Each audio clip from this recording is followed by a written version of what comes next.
Okay, Miss Laurette, hello. Hi, how are you? I'm great. How are you? Doing great. Thank you for coming today. Oh, you're welcome. And thank you for volunteering. You're a volunteer with CLC, right? Yes. Yeah, so yes. Thank you for doing that. We really appreciate it so much. So, how did you find out about community literacy centers?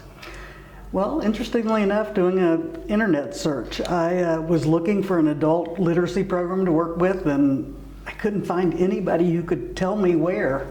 And I've spent my whole life teaching, so I thought that would be the best thing. I didn't really want to go back into an organized teaching situation like, you know, substitute teaching or anything like that. I just wanted to do something, honestly, in honor of my mother, who was a reading specialist in elementary school.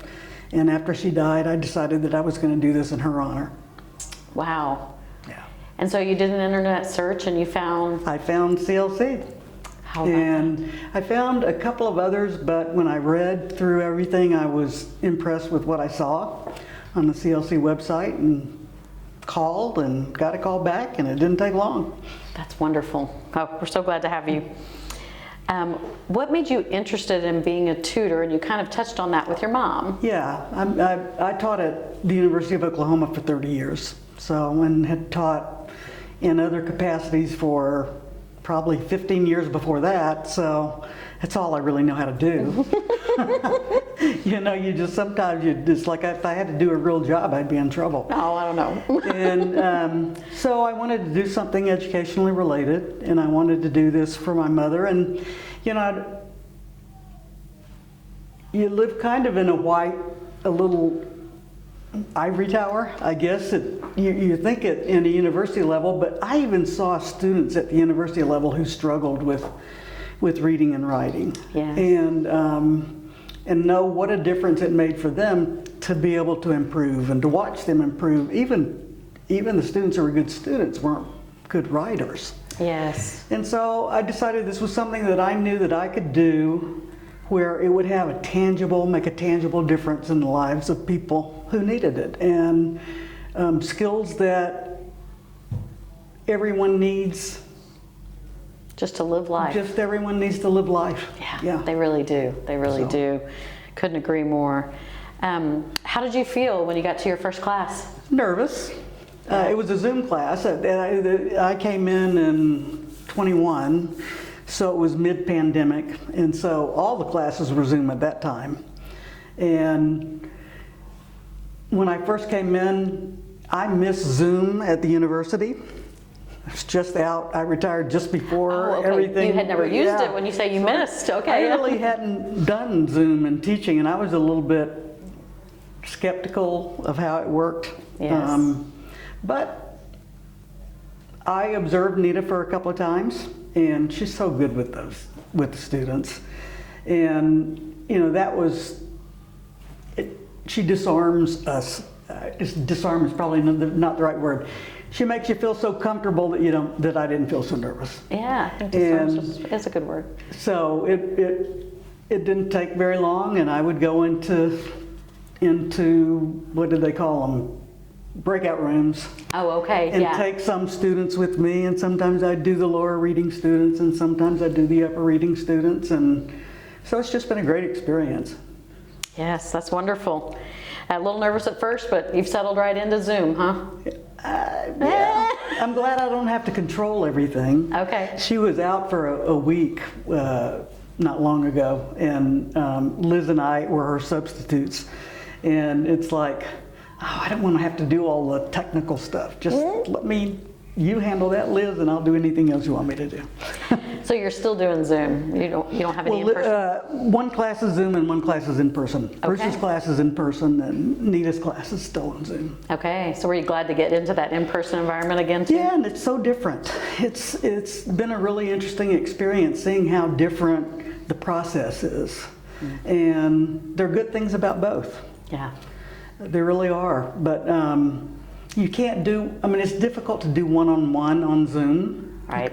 You can do one on 2 or 3, or in our particular classes, usually there are a couple of people who are very low readers, and I have more that are higher readers that I take, and we read more advanced stuff and talk about comprehension and things like that. So you can do it as a group, but you lose some people that way. I see. Where in Bruce's class, in person, I sit one-on-one with students and read with them and help them process what they read and how to figure out, okay, how can you tell when they'll go back and say, well, I read that, but I don't understand anything it said. So, okay, let's go back and talk about how you can understand what you just read. Yeah. What do you need to do? Because the information for some of them, there's so much stuff that they can't figure out what's important to focus on. And so it really has been interesting for me to have to think through the process of, okay, how do you read? Because I don't have any formal educational training in education at all. How do you read and how do you comprehend what you read? I mean, what is the process that I use, and then try to communicate that to students who, first of all, aren't very good readers. Right.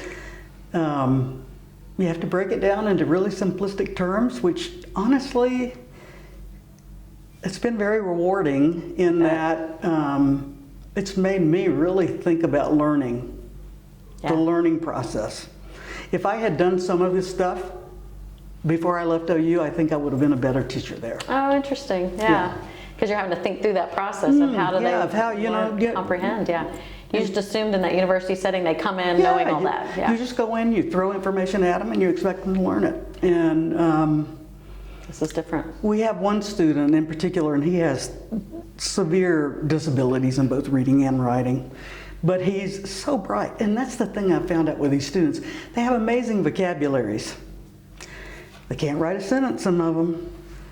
They can't spell the word, but they know the words, they can use it in speech, and they know what it means. And so one of the things that has happened to so many of them, which is so sad, is that they are labeled by their reading and writing capability, not on their learning capability. And so no one really appreciates the fact that they're very bright. As a matter of fact, they're probably brighter than a lot of people because they've had to compensate all the way through life. Most of them were passed right through school. They didn't get any of the benefits that current kids get in terms of special education. So if they made it, they had to figure out how to do it. Like one student, Al, who wants to be a computer coder. He has figured out how to use, but he doesn't read very well, and he certainly doesn't write very well. So he's learned how to use technology to read things to him. He'll scan things, it reads it to them, to him, so he can respond.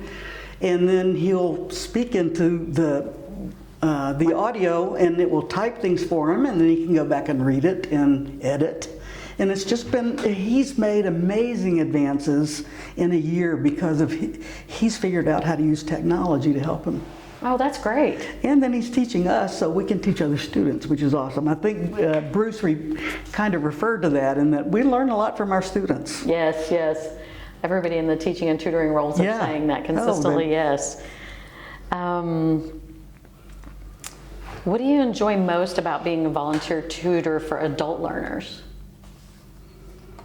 Just the joy they experience when they improve. It's amazing to me how excited, and it is truly joyful, they are when they can read something they couldn't read before. And some of the students now that I've had for 2 years, in my second year, they've moved from like second grade reading to we're reading 7th grade material. Oh, wow. And it's just, they're so excited. They're just, when they get a word that they're not familiar with, they're so excited. And you know, that's what education should be about. It should be a joyful process of learning. And I think CLC does that better than any other institution I've ever been involved with. Wow. Wow, thank you. And do you see their confidence change? Oh, their confidence change, and I'll say this too, and this is, I've only worked with Bruce and Nita, but they are so positive with their students. They never make them feel bad. Yeah. They never make them feel bad, and they're so encouraging that these guys begin to believe they can do it. And I tell them that all the time. You're not being able to read as much anymore about you not believing you can than it is about you not, because you're getting the skills. you know, you're getting so much better, and now you just have to believe you can do it Yeah. Yeah. without us. That's awesome. And what advice would you give to someone who is thinking about being a volunteer tutor for CLC? Oh, do it. I mean, that's, you know, I have a lot of friends that are retired, and I've told all of them, if you want something to do that's really rewarding and fun, we have a lot of fun, tutor for a literacy program. If you want to experience it is so incredibly rewarding to see these guys blossom. Yeah. You know, I mean, it's one thing to see a kid that has all the advantages, and I'll call them kids probably forever. You know, learn and do well and Yeah. go on and get a job they want and things like that. But you know, they would have done that without you probably. And you know, I truly have a sense that I'm making a difference in people's lives. Yeah. For these adults Yes. who weren't given these opportunities Much for whatever more, reason. Yeah, much more so than I ever did at the university level. Yeah. Yeah. Did anything about working with CLC surprise you? I think the thing that surprised me the most is, you know, I've heard people talk about people not being able to read. I don't think I really understood it. To read or write, I don't think I really understood it until I started working with these students. I don't know a lot about learning disabilities, but it's pretty easy to pick out sometimes. Just that it's not just them not trying. I mean, there's something that's a barrier there for them. And most of them have figured out some tricks by now. Yeah. That would, if there was going to be anything in the future that I would hope that CLC could add, would be maybe having someone who specializes in learning disabilities who could help us. Okay. Like can diagnose and actually. Well, I mean, some of these people don't have the funding or the connections to get diagnosed. Yeah. Sure. And I, as a tutor, even if you told me that this person is dyslexic, I wouldn't know the techniques to use to help them. Right. So having somebody who could really provide that kind of, I hate to use the word scientific, but you know, who could help us better understand what their barriers really are and how we can best help them. Yeah. Would be really helpful. Yeah, how to teach them or how to adjust the lesson plans Exactly. for somebody with those challenges. Exactly. Yeah, I could see that being very helpful. You've talked a little bit about your personal journey, so how does this volunteer position fit into your personal journey?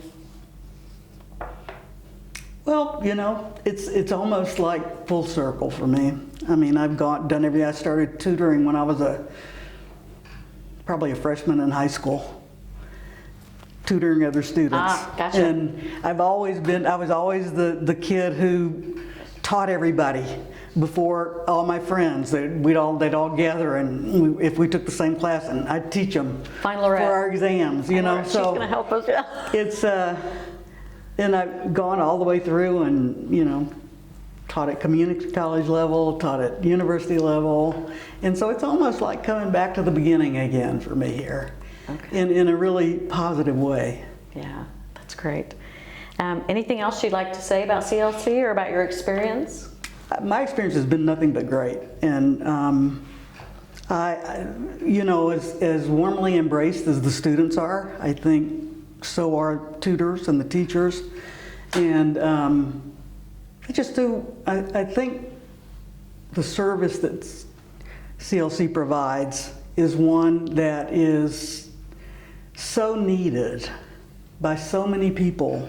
And a lot of times, you know, they're so beat down. Yeah. They're so beat down by the time they get to us that it takes a while just to get them to believe again that they can learn. And that experience of watching someone transform, and it's great.